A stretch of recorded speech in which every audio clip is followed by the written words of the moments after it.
ನಿನ್ನೆ ನಾನು ನನ್ನ ಇನ್ಸ್ಟಾಗ್ರಾಮ್ ಆಪ್ ನ ಡಿಲೀಟ್ ಮಾಡಿದೆ. ಡಿಲೀಟ್ ಮಾಡೋದಕ್ಕೆ ಕಾರಣ ಏನಪ್ಪಾ ಅಂದ್ರೆ ಇನ್ಸ್ಟಾಗ್ರಾಮ್ ನ ಓಪನ್ ಮಾಡಿದ ಕೂಡಲೇ ಸ್ಟೋರೀಸ್ ಗಳಲ್ಲಿ ಹಾಗೆ ರೀಲ್ಸ್ ಗಳಲ್ಲಿ ಒಂದು ಯೂಟ್ಯೂಬ್ ಚಾನಲ್ ಬಗ್ಗೆ ಸಿಕ್ಕಾಪಟ್ಟೆ ಡಿಸ್ಕಷನ್ಸ್ ಗಳು ನಡೀತಾ ಇತ್ತು. ಈ ಒಂದು ವಿಡಿಯೋ ಡಿಲೀಟ್ ಆಗೋದಕ್ಕಿಂತ ಮುಂಚೆ ಎಲ್ಲರೂ ಕೂಡ ಹೋಗಿ ನೋಡಿ ಅಂತ ಪ್ರೋತ್ಸಾಹ ಮಾಡ್ತಾ ಇದ್ರು. ಅಂಡ್ ಆ ವಿಡಿಯೋನು ಕೂಡ ನಾನು ನೋಡಿದೆ. ಆ ಒಂದು ವಿಡಿಯೋ ಇದ್ದಿದ್ದು ದೂತ ಅನ್ನೋ ಒಂದು ಕನ್ನಡದ ಯೂಟ್ಯೂಬ್ ಚಾನಲ್ ಬಗ್ಗೆ. ಆ ಒಂದು ಯೂಟ್ಯೂಬ್ ಚಾನಲ್ ನ ನಡೆಸ್ತಾ ಇರೋದು ಸಮೀರ್ ಅಂತ ಒಬ್ಬ ಹುಡುಗ. ಆ ಹುಡುಗ ಏನ್ ಮಾಡಿದ್ದಾನೆ, ಸೌಜನ್ಯ ಅನ್ನೋ ಒಂದು ಕೇಸ್ ಬಗ್ಗೆ ಸಂಪೂರ್ಣವಾಗಿ ಎಕ್ಸ್ಪ್ಲೈನ್ ಮಾಡಿದ್ದಾನೆ.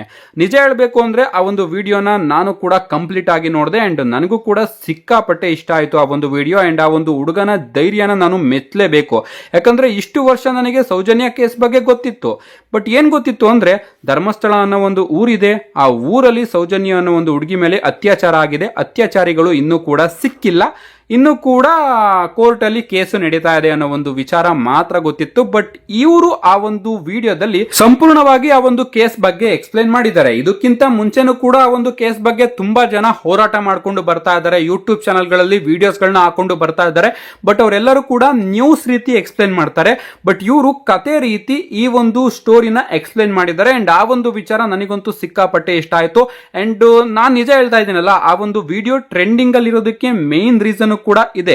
ತುಂಬಾ ಜನಕ್ಕೆ ನನ್ನ ರೀತಿನೇ ವಿಚಾರನೇ ಗೊತ್ತಿರೋದಿಲ್ಲ. ಓಕೆ, ಸೌಜನ್ಯ ಅನ್ನೋರ್ ಮೇಲೆ ಅತ್ಯಾಚಾರ ಆಗಿದೆ, ಅವರಿಗೆ ಇನ್ನೂ ಕೂಡ ನ್ಯಾಯ ದೊರಕ್ತಿಲ್ಲ, ಇಷ್ಟೇ ವಿಚಾರ ಗೊತ್ತಿತ್ತೋ ಹೊರತು ಸಮೀರ್ ಅವರು ಏನು ಡೀಟೇಲ್ ಆಗಿ ನಮಗೆ ವಿಚಾರನ ತಿಳಿಸಿದರೋ ಅದ್ಯಾವುದು ಕೂಡ ಅವರಿಗೆ ಗೊತ್ತಿರಲಿಲ್ಲ. ಅದಕ್ಕೋಸ್ಕರ ಆ ಒಂದು ವಿಡಿಯೋ ಇನ್ನೂ ಕೂಡ ಟ್ರೆಂಡಿಂಗ್ ಅಲ್ಲಿ ಇದೆ. ಗೊತ್ತಿಲ್ಲ ಆ ಒಂದು ವಿಡಿಯೋ ಯಾವಾಗ ಡಿಲೀಟ್ ಆಗುತ್ತೆ ಅಂತ. ಅಂಡ್ 100% ಡಿಲೀಟ್ ಆಗುತ್ತೆ ಅನ್ಕೋತೀನಿ. ಮೊದಲನೇದಾಗಿ ಈ ಒಂದು ವಿಡಿಯೋ ಮೊದಲು ಡಿಲೀಟ್ ಆಗಿರಲಿಲ್ಲ. ಸಮೀರ್ ಅವರೇ ಈ ಒಂದು ವಿಡಿಯೋನ ಪ್ರೈವೇಟ್ಗೆ ಹಾಕಿರ್ತಾರೆ. ಗೊತ್ತಿಲ್ಲ ಅವರು ಯಾಕೆ ಪ್ರೈವೇಟ್ಗೆ ಹಾಕಿದ್ರು ಅಂತ. ಬಟ್ ಅದಾದ್ಮೇಲೆ ಅವರು ಮತ್ತೊಮ್ಮೆ ಈ ಒಂದು ಪ್ರೈವೇಟ್ ವಿಡಿಯೋನ ತೆಗೆದು ಮತ್ತೊಮ್ಮೆ ಪಬ್ಲಿಕ್ ಮಾಡ್ತಾರೆ. ಅಂಡ್ ಆಗ ಈ ಒಂದು ವಿಡಿಯೋ ಮತ್ತೊಮ್ಮೆ ಓಡಾಡೋದಕ್ಕೆ ಶುರು ಮಾಡ್ಬಿಡುತ್ತೆ. ಈಗಲೂ ಕೂಡ ಟ್ರೆಂಡಿಂಗ್ ಅಲ್ಲಿ ಇದೆ. ಅಂಡ್ ಆ ವಿಡಿಯೋನ ನಾನು ಕೂಡ ನೋಡಿದ್ದೀನಿ. ತುಂಬಾ ಚೆನ್ನಾಗಿ ಅವರು ಎಕ್ಸ್ಪ್ಲೈನ್ ಮಾಡಿದ್ದಾರೆ. ಯಾವ ರೀತಿ ಸೌಜನ್ಯ ಅವರು ಕಾಲೇಜ್ಗೆ ಹೋಗಿ ಕಾಲೇಜಿಂದ ಮನೆಗೆ ಬರ್ಬೇಕಾದ್ರೆ ಕಾಣೆ ಆದ್ರು. ಅವ್ರ ಅಪ್ಪ ಅಮ್ಮ ಪೊಲೀಸ್ ಸ್ಟೇಷನ್ಗೆ ಹೋಗಿ ಕಂಪ್ಲೇಂಟ್ ಕೊಟ್ಟಾಗ ಸೌಜನ್ಯ ಬಾಡಿ ಪೊಲೀಸ್ ಅವರಿಗೆ ಸಿಗುತ್ತೆ. ಅಂಡ್ ಅದು ಸಿಕ್ಕಂತಹ ಸ್ಥಿತಿ ಹೇಗಿತ್ತು ಅಂತಾನು ಕೂಡ ಸಮೀರ್ ಅವರು ಸಿಕ್ಕಾಪಟ್ಟೆ ನೀಟಾಗಿ ಎಕ್ಸ್ಪ್ಲೈನ್ ಮಾಡ್ತಾರೆ. ನಿಜವಾಗ್ಲೂ ಆಗ ನೋವಾಗ್ತಾ ಇರುತ್ತೆ. ಇದೇನ್ ಗುರು, ಇಷ್ಟೊಂದು ಕ್ರೂರ ಮನಸ್ಸಿರೋರು ನಮ್ಮ ಜಗತ್ತಲ್ಲಿ ಇದಾರ ಅಂತ ನೋವಾಗುತ್ತೆ. ಅದನ್ನ ಬಿಟ್ರೆ ಕೇಸು ಇನ್ವೆಸ್ಟಿಗೇಷನ್ ಆಗುತ್ತೆ. ಅಂಡ್ ಮೊದಲು ಸಂತೋಷ್ ರಾವ್ ಅನ್ನೋರ್ನ ಪೊಲೀಸ್ ಅವರು ಅರೆಸ್ಟ್ ಮಾಡ್ತಾರೆ. ಎಲ್ಲರೂ ಕೂಡ ಖುಷಿ ಆಗ್ತಾರೆ, ಇಷ್ಟು ಬೇಗ ಪೊಲೀಸ್ ಅವರು ಆ ಒಬ್ಬ ಆರೋಪಿನ ಹಿಡಿದ್ರಲ್ಲ ಅಂತ. ಬಟ್ ಅದಾದ್ಮೇಲೆ ಈ ಒಂದು ಕೇಸಲ್ಲಿ ಒಂದು ದೊಡ್ಡ ಟ್ವಿಸ್ಟ್ ಬರುತ್ತೆ. ಆ ಒಂದು ಟ್ವಿಸ್ಟ್ ಏನಪ್ಪಾ ಅಂದ್ರೆ ಸಂತೋಷ್ ರಾವ್ ಅಪರಾಧಿನೇ ಅಲ್ಲ ಅನ್ನೋದು ಪ್ರೂವ್ ಆಗುತ್ತೆ. ಹಾಗಾದ್ರೆ ಇಲ್ಲಿ ಅಪರಾಧಿ ಯಾರು ಅನ್ನೋದಕ್ಕೆ ಮತ್ತೊಮ್ಮೆ ಕೇಸ್ನ ರಿಓಪನ್ ಮಾಡಲಾಗುತ್ತೆ. ಬಟ್ ಅಷ್ಟೊತ್ತಿಗೆ ಪೊಲೀಸ್ಗಳು ಸೇರ್ಕೊಂಡು ಆ ಎಲ್ಲಾ ಕೇಸಿನ ಸಾಕ್ಷಿಗಳನ್ನ ನಾಶ ಮಾಡಿರ್ತಾರೆ. PSI ಯೋಗೇಶ್ ಬಗ್ಗೆನೂ ಕೂಡ ಅವರು ಮಾತಾಡ್ತಾರೆ. ಯೋಗೇಶ್ ಅವರು ಸಿಕ್ಕಂತಹ ಸ್ಪರ್ಮ್ ಸ್ಯಾಂಪಲ್ಸ್ ಗಳನ್ನ ಲ್ಯಾಬಿಗೆ ಕಳಿಸೋದಕ್ಕೆ ಲೇಟ್ ಮಾಡ್ತಾರೆ. ಅದರಿಂದ ಆ ಒಂದು ಸ್ಪರ್ಮ್ ಸ್ಯಾಂಪಲ್ಸ್ ಗಳಲ್ಲಿ ಯಾವುದೇ ರೀತಿಯ ಎವಿಡೆನ್ಸ್ ಸಿಗೋದಿಲ್ಲ ಅಂತ ಸಮೀರ್ ಅವರು ನೀಟಾಗಿ ಎಕ್ಸ್ಪ್ಲೇನ್ ಮಾಡ್ತಾರೆ. ಅಂಡ್ ನಾನು ಇವಾಗ ಕೇಳಬೇಕಾಗಿರೋ ಮೊದಲನೇ ಪ್ರಶ್ನೆ, ಆ ಯೋಗೇಶ್ ಅವರು ಎಲ್ಲಿದ್ದಾರೆ? ಅವರಿಗೆ ಏನಾದ್ರೂ ಶಿಕ್ಷೆ ಆಯ್ತಾ? ಯಾಕಂದ್ರೆ ಇಷ್ಟು ದೊಡ್ಡ ವಿಚಾರದಲ್ಲಿ ಯೋಗೇಶ್ ಅವರು ಇಷ್ಟು ನಿರ್ಲಕ್ಷ್ಯತನನ ಹೇಗ್ ತೋರಿಸ್ತಾರೆ? ಅವರಿಂದ ಬೈ ಮಿಸ್ಟೇಕ್ ಆ ರೀತಿ ಪ್ರಾಬ್ಲಮ್ ಆಯ್ತಾ, ಅಥವಾ ಅವರು ಬೇಕು ಅಂತ ಯಾರೋ ದುಡ್ಡು ಕೊಟ್ಟು ಅವ್ರ ಕೈಯಲ್ಲಿ ಇದ್ರನ್ನ ಮಾಡಿಸಿದ್ರು? ನನಗಂತೂ ಗೊತ್ತಿಲ್ಲ.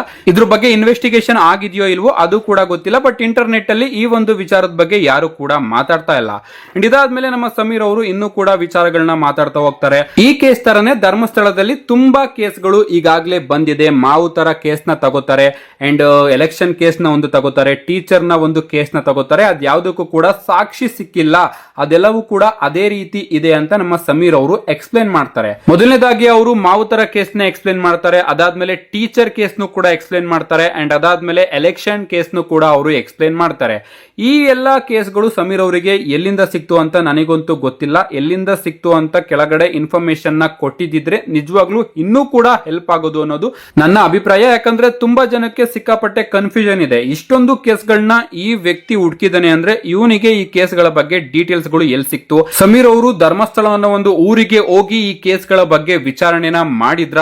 ವಿಚಾರಣೆ ಮಾಡಿದ್ರೆ ಧರ್ಮಸ್ಥಳ ಊರ್ನವರು ಯಾಕೆ ಈ ಒಂದು ಕೇಸ್ ಬಗ್ಗೆ ಮಾತಾಡ್ತಾ ಇಲ್ಲ, ಎಲ್ಲೂ ಕೂಡ ನ್ಯೂಸ್ ಅಲ್ಲಿ ಈ ಎಲ್ಲಾ ಕೇಸ್ಗಳ ಬಗ್ಗೆ ಯಾಕೆ ಯಾವುದೇ ರೀತಿಯ ವಿಚಾರ ಓಡಾಡ್ತಾ ಇಲ್ಲ? ಯಾಕಂದ್ರೆ ಇವೆಲ್ಲವೂ ಕೂಡ ಅವ್ರು ಹೇಳೋ ರೀತಿ ಸೌಜನ್ಯ ಅನ್ನೋ ಒಂದು ಕೇಸಿಗೆ ಇಷ್ಟೆಲ್ಲಾ ಕೇಸ್ಗಳು ಕೂಡ ಲಿಂಕ್ ಇದೆ ಅಂಡ್ ಇಷ್ಟೆಲ್ಲದನ್ನು ಕೂಡ ಮಾಡಿರೋದು ಒಂದೇ ಕುಟುಂಬದವರು ಅಂತ ನಮ್ಮ ಸಮೀರ್ ಅವರು ಆ ಒಂದು ವಿಡಿಯೋದಲ್ಲಿ ತಿಳಿಸಿದ್ದಾರೆ. ಈಗ ನಾನು ಅವ್ರು ಮಾಡಿದಾರೋ ಅವ್ರು ಮಾಡಿಲ್ವೋ ಅನ್ನೋದ್ರ ಬಗ್ಗೆ ಮಾತಾಡೋದಿಲ್ಲ, ಯಾಕಂದ್ರೆ ನಾನಿಲ್ಲಿ ಜಡ್ಜ್ ಅಲ್ಲ, ಬರೀ ನಾನು ಪ್ರಜೆ ಅಷ್ಟೇ. ಅಂಡ್ ಅವರು ಅಷ್ಟೆಲ್ಲ ಆರೋಪಗಳನ್ನ ಮಾಡಿದ್ದಾರೆ ಅಂದ್ರೆ ಅವರ ಬಳಿ ಸಾಕ್ಷಿ ಏನಿದೆ ಅಂತ ಮೊದಲು ಕೋರ್ಟ್ ಕೇಳುತ್ತೆ.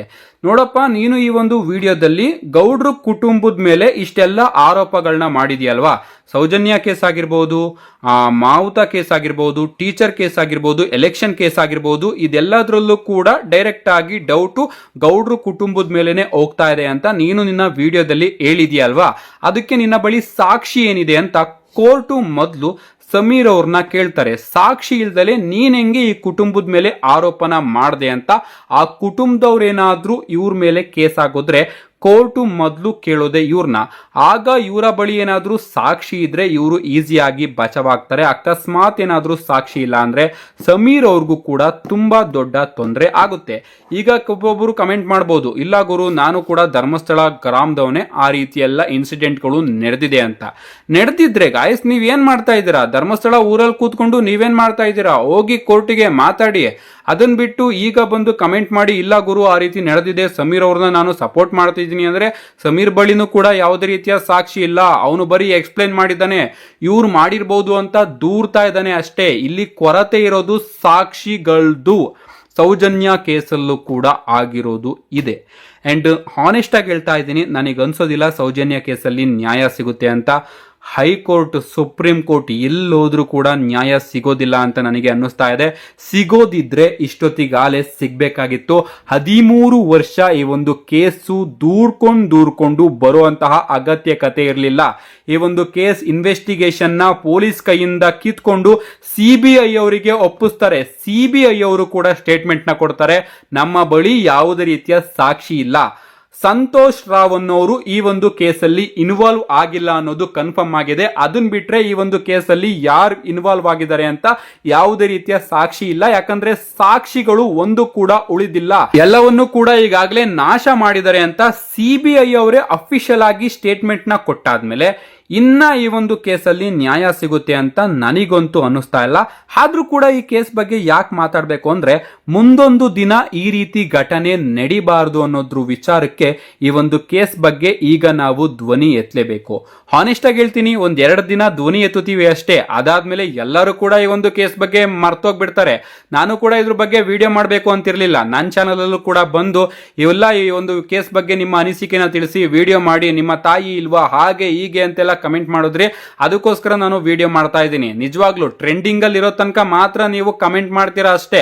ಅದಾದ್ಮೇಲೆ 1-2 ದಿನ ಮುಗಿದ್ಮೇಲೆ ಫೈನಲ್ಸ್ ಬರುತ್ತೆ, ಚಾಂಪಿಯನ್ಸ್ ಟ್ರೋಫಿ, ಅದಾದ್ಮೇಲೆ IPL ಬರುತ್ತೆ, ಎಲ್ಲದನ್ನು ಕೂಡ ಮತ್ತೆ ಮರ್ತ್ಕೋತೀರಾ.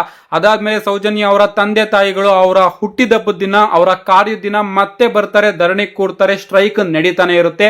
ಸಾಕ್ಷಿ ಇಲ್ಲ ಅಂದ್ರೆ ಕೋರ್ಟ್ ತಾನೇ ಏನ್ ಮಾಡೋದಿಕ್ಕಾಗುತ್ತೆ ಅಲ್ವಾ? ಸಾಕ್ಷಿ ಇದ್ರೆ ಏನಾದ್ರೂ ಮಾಡಬಹುದು, ಬಟ್ ಸಾಕ್ಷಿನೇ ಇಲ್ಲ. ನಾವು ಅಪವಾದ ಮಾಡಬಹುದು, ಅವರೇ ಮಾಡಿದ್ದಾರೆ, ದುಡ್ಡು ಕೊಟ್ಟು ಎಲ್ಲಾ ಸಾಕ್ಷಿಗಳನ್ನು ಕೂಡ ಮುಚ್ಚಾಕ್ಸಿದ್ದಾರೆ ಅಂತ. ಅವರು ಮುಚ್ಚಾಕ್ಸಿದ್ದಾರೆ ಅಂತ ಹೇಳೋದಕ್ಕೂ ಕೂಡ ನಮ್ಮ ಹತ್ರ ಸಾಕ್ಷಿ ಇಲ್ವಲ್ಲ. ಸಾಕ್ಷಿ ಇಲ್ದಲೆ ಈ ಒಂದು ಕೇಸಲ್ಲಿ ಏನು ಕೂಡ ಆಗೋದಿಲ್ಲ. ಅಂಡ್ ಅದಕ್ಕೋಸ್ಕರ ನಾನು ಹೇಳ್ತಾ ಇದ್ದೀನಿ ಈ ಒಂದು ಕೇಸಲ್ಲಿ ನ್ಯಾಯ ಸಿಗೋದಿಲ್ಲ ಅಂತ. ಅಂಡ್ ಸಮೀರ್ ಅವರ ಮೇಲೂ ಕೂಡ ಕೇಸ್ ಆಗುವಂತಹ ಚಾನ್ಸಸ್ ಇದೆ. ಸಮೀರ್, ನೀನ್ ಹೇಗೆ ನಮ್ಮ ಕುಟುಂಬದ ನೇಮ್ ನ ತಗೊಂಡೆ, ನಾವು ಮಾಡಿದೀವಿ ಅಂತ ನಿನಗೇನಾದ್ರೂ ಸಾಕ್ಷಿ ಇದೆಯಾ? ಅಫ್ಕೋರ್ಸ್ ಅವರು ನೇಮ್ ತಗೊಂಡಿಲ್ಲ, ಬಟ್ ಅವರು ಬಳಸಿದಾರಲ್ಲ ಗೌಡ್ರ ಕುಟುಂಬ ಅಂತ, ಅದು ಎಲ್ಲರಿಗೂ ಕೂಡ ಗೊತ್ತು ಸಮೀರ್ ಅವರು ಯಾರ ಬಗ್ಗೆ ಮಾತಾಡ್ತಾ ಇದ್ದಾರೆ ಅಂತ. ಸೊ ಅವ್ರ ಮೇಲೆ ಕೇಸ್ ಆದ್ರೆ ನಿಜವಾಗ್ಲೂ ಕೂಡ ಸಮೀರ್ ಅವ್ರದ್ದು ಇಲ್ಲಿ ತುಂಬಾ ದೊಡ್ಡ ತಪ್ಪು ಕಾಣುತ್ತೆ. ಅವರು ಡೈರೆಕ್ಟ್ ಆಗಿ ಗೌಡ್ರ ಕುಟುಂಬ ಅಂತ ಮಾತಾಡಿದ್ದಾರೆ, ಇವ್ರ ಮೇಲೆ ಎಲ್ಲಾ ಡೌಟ್ಗಳು ಹೋಗ್ತಾ ಇದೆ ಅಂತ ಹೇಳಿದ್ದಾರೆ. ಈಗ ನೀವು ಹೇಳ್ಬೋದು, ಇಲ್ಲ ಗುರು ಸಮೀರ್ ಹೇಳ್ತಿರೋದು ನಿಜ ಅಂತ. ಸಮೀರ್ ಹೇಳ್ತಿರೋದು ನಿಜ ಆದ್ರೆ ಈಸಿಯಾಗಿ ಸಮೀರ್ ವಿಡಿಯೋನೇ ತಗೊಂಡೋಗಿ ನಾವು ಕೋರ್ಟ್ ಅಲ್ಲಿ ಇಟ್ಬಿಟ್ಟು, ನೋಡು ಗುರು ಸಮೀರ್ ಹೇಳ್ತಾ ಇದ್ದಾನೆ ಇದೆಲ್ಲದೂ ಕೂಡ ನಿಜ ಅಂತ ನಾವು ಪ್ರೂವ್ ಮಾಡ್ಬಿಟ್ಟು ಸೌಜನ್ಯ ಅವರ ಕೇಸಿಗೆ ನ್ಯಾಯ ದೊರಕಿಸಬಹುದಲ್ಲ.